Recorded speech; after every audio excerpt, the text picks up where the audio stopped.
ଲୁଗାଟା ପୋଛି ଦିଅନ୍ତୁ ବହୁତ। ଛୁଆ ଆଉ ଇଏ କରିକି ଆସିଛି ଆଉ ଖୁସି ନାହିଁ ନା। କଥାରେ ଅଛି ପିଲାମାନଙ୍କର ପ୍ରଥମ ସାଙ୍ଗ ଜେଜେବାପା ଜେଜେମା ହୋଇଥାନ୍ତି, ଆଉ ଜେଜେବାପା ଜେଜେମାଙ୍କର ଶେଷ ସାଙ୍ଗ ପିଲାମାନେ ବା ନାତି ନାତୁଣୀ ମାନେ ହୋଇଥାନ୍ତି। ଏଭଳି ସ୍ଥିତିରେ ଯେତେବେଳେ ନାତୁଣୀ ଆଜି ରାଜ୍ୟ ପାଇଁ ଗର୍ବ ଆଣିଛନ୍ତି, ଏଭଳି ଭାବରେ ତାଙ୍କ ଘରର ସ୍ଥିତି ମଧ୍ୟ କେମିତି ଖୁସିରେ ମାହୋଲ ଅଛି ଆଲୋଚନା ବି କରିବା ଜ୍ୟୋତିର୍ମୟୀଙ୍କର ତାଙ୍କ ଜେଜେବାପାଙ୍କ ସହିତ।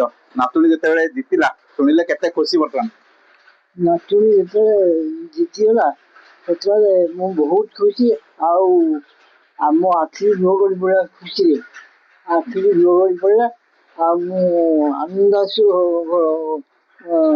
ଗଡ଼ି ପଡ଼ିଲା, ମୁଁ ସମ୍ଭାଳି ପାରିଲିନି। ଆଉ ଯାହା ହଉ ସେ ଜିତିକି ଆସିଛି, ବହୁତ ଭାଗ୍ୟର କଥା। ଭଗବାନଙ୍କ ଦୟାରୁ ଜଗନ୍ନାଥଙ୍କ ଦୟାରୁ ସେ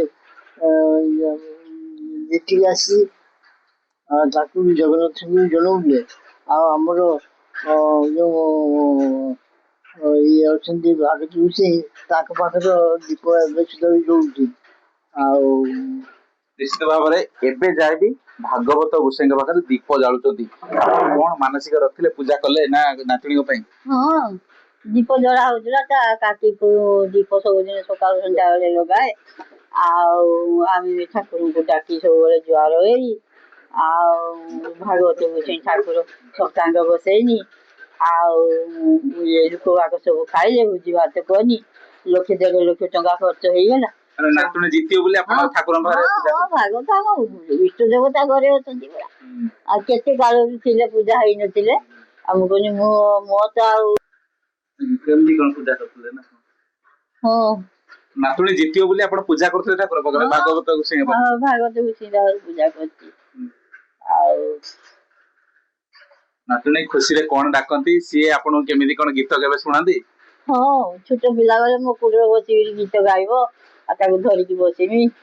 ଆଉ ମୋ ନାଁରେ ବି ଗୀତ ଗାଇଦବ, ବାପା ନାଁରେ ଗୀତ ଗାଇଦବ, ଭଲ ଗୀତ ଗାଇବ, ସୁନ୍ଦର ଗୀତ ଗାଏ, ବହୁତ ସୁନ୍ଦର ଗୀତ ଗାଏ। ଆଉ ଯାହା ଗୀତ ଭଗବାନଙ୍କ ଦୟାରୁ ଠାକୁରଙ୍କ ଦୟାରୁ ଜିତିକିରି ଆସିଛି। ଆପଣ କଣ ଡାକନ୍ତି? ଆଉ ତାକୁ ଫୁଫୁଲି ବୋଲିକି ମୁଁ ଡାକେ, କେତେବେଳେ ଗେଲେଇ ବୋଲିକି ଡାକେ। ଗେଲରେ ମାଲୋ ଆ ମୋ ପାଖକୁ ଆ, ବସିବୁ, ଆଉ କଥା କହିବା, ଇଏ କରିବା, ଏଇଭଳିଆ। ସାଙ୍ଗ ଭଳି କଥା କୁହନ୍ତି? ହଁ, ସାଙ୍ଗ ଭଳିଆ ଛୁଆ। ଆଉ ନାତୁଣୀ, ଆଉ ସାଙ୍ଗ ବି ସିଏ, ଆଉ ନାତୁଣୀ ବି ସିଏ। ନାତୁଣୀ ଫୋନ ଫାନ କଲେଣି? କେବେ ଫୋନ କରିଥିଲେ? କଣ ଗୀତ ପିଲାବେଳେ ମୋ ବେଳ ଥରେ ଦିଥର ଫୋନ କରିଥିଲା, ଆଉ ଫୋନ କରିନି। ତାପରେ ଗୀତ ଫୀତ ଶିଖୁଛି, ତାକୁ ସମୟ ପାଉନି ନା। ଏବେ ଜିତିଲେ ଆସିବେ କଣ ନାତୁଣୀ କି? ଏବେ ଜିତିଲା ପରେ ଏବେ ତ ଭୁବନେଶ୍ୱର ଆସିଲେ। କେତେବେଳେ ଜାଣିଲେ କେମିତି ଆପଣ ଜିତିଛନ୍ତି ବୋଲି? କାଲି ମୋ ଟିଭିରେ ଦେଲା ରାତି 8ଟା ବେଳେ, 8:15-20 ଦେଲା। ଆଉ ଜିତିଲା ବୋଲି ଏଲାଉନ୍ସ କରେ। ତାପରେ ଆମେ ସବୁ ଜାଣିଲୁ। ଆଉ ତାପରେ ସକାଳୁ ଦେଖିଲୁ, ମୋବାଇଲ ଏକା ଦେଖିଲୁ, ଜାଣିଲୁ। ଆଉ ସେମାନେ କିଛି କହିନାହାନ୍ତି। ଏଇ ଯୋଉ ନାତୁଣୀ ଜିତିଲା, ଘରେ ପୂଜା ପାଠ କେମିତି କଣ କରୁଥିଲେ? ଦୀପ କେମିତି ଜାଳୁଥିଲେ? ହଁ, ଦୀପ ତ ଜାଳିଲେ, ବ୍ରାହ୍ମଣ ଆସିଲେ, ପୂଜା କଲେ। 3 ଜଣ ବ୍ରାହ୍ମଣ ଥିଲେ, ବ୍ରାହ୍ମଣ ଖିଆ ହେଲା।